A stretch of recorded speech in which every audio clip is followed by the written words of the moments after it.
بسم اللہ الرحمن الرحیم۔ وقت بہت ہو چکا ہے، بس ایک دو باتیں عرض کر کے اپنی بات کو ختم کرتا ہوں۔ حضرت استاد جی دامت برکاتہم العالیہ فن خطابت کی ایک کتاب کا حوالہ دے رہے تھے شورش کے نام سے۔ شورش 7 ماہ کی اسیری کاٹ کے راولپنڈی کی جیل سے نکل رہے تھے، تو ایک طالب علم نے پوچھا کہ خطابت کی کوئی تعریف کر دیں مجھے، اور وہ جا رہے تھے پیشی کے لیے، ہاتھ کڑیاں لگی ہوئی تھی، لیکن یہ تعارف تھا کہ یہ بہت بڑے خطیب ہیں۔ تو شورش کہنے لگے اچھا بولنے کا نام خطابت ہے۔ وہ طالب علم نے بات سنی، چلا گیا، عاشق تھا اور ایک خطیب سننے کا اس کا ذوق تھا۔ شورش کافی عرصے کے بعد لاہور تشریف لائے اور اس طالب علم نے کہا کہ آپ سے میں نے فلاں موقع پہ ایک بات پوچھی تھی کہ خطابت کی کوئی 2 لفظی تعریف کر دیں، آپ نے کہا تھا کہ اچھا بولنے کا نام خطابت ہے۔ فرمایا اس پہ کوئی دلائل اگر آپ کے پاس ہوں تو 2-4 مجھے دلیلیں دے دیں۔ شورش کا ایک انٹرویو چھپا ایک کسی پرانے اخبار میں، اور اسے اب کتابی شکل بھی دے دی گئی ہے۔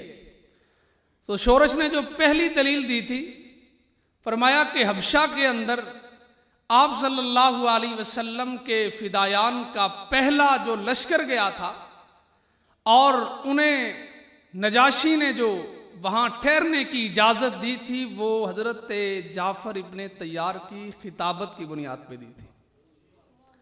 فرمایا کہ خطابت پہ اگر کوئی اچھا بولنے پہ کوئی دلیل پوچھنا چاہتے ہو تو فرمایا کہ اگر کوئی آدمی مرچیں بیچ رہا ہو لیکن اچھے الفاظ سے بیچ رہا ہو اس کی بک جائیں گی۔ فرمایا کوئی مٹھائی بیچ رہا ہو، برے الفاظ سے بیچ رہا ہو، اس کی مٹھائی نہیں بکے گی۔ اس لیے خطابت کی ضرورت ہر آدمی کی ضرورت ہے۔ آپ تاجر ہیں، آپ طالب علم ہیں، آپ استاد ہیں، آپ دکاندار ہیں، جس شعبہ زندگی سے تعلق رکھتے ہیں، اگر آپ کو اچھا بولنا آتا ہے، آپ میدان کے راہرو ہیں، میدان کے بڑے ہیں۔ اس لیے میرے عزیز ساتھیوں، یہ جو زمانہ ہے طالب علمی کا، یہ بننے کا، سنورنے کا، نوک پلک سنوارنے کا، اس طالب علمی کے زمانے میں جو آدمی پروان چڑھا، جس نے راستے کو پکڑ لیا، اور جس آدمی نے خطابت کے معارف کو پہچان لیا، وہی آدمی وقت کا سکندر ٹھہرتا ہے۔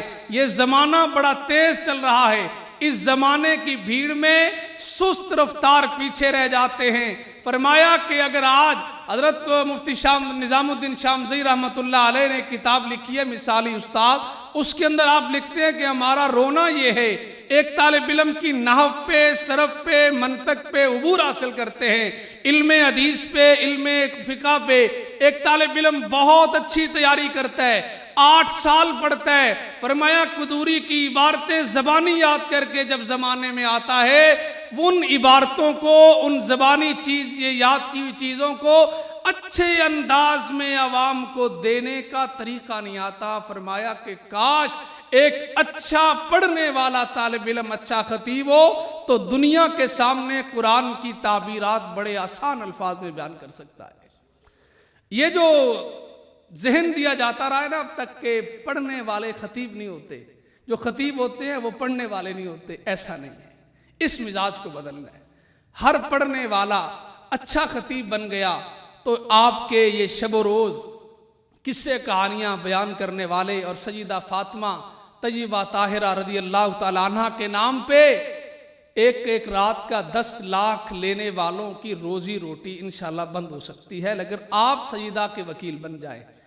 اور آج مجھے خوشی اور مبارکباد کہ مستحق مفتی صاحب الحمدللہ اللہ کا فضل ہے کہ مقابلوں میں جاتے ہیں اور بڑے نئے نئے عنوانات سے لوگ اپنے مقابلے کرواتے ہیں۔ جی ایسا موضوع ہو کہ جو آج تک اس پہ گفتگو نہ کی گئی ہو، ایسا موضوع ہو جو حالات اور وقت کی ضرورت ہو۔ اب تک یہ ہمارے تقریباً اگر سینچری تو ہوگی تقریباً مقابلوں کی، ان میں سے یہ پہلا مقابلہ تھا جو عظمت اہل بیت کے عنوان سے منعقد ہوا ہے۔ اس حوالے سے پوری انتظامیہ کو دل کی گہرائیوں سے مبارکباد۔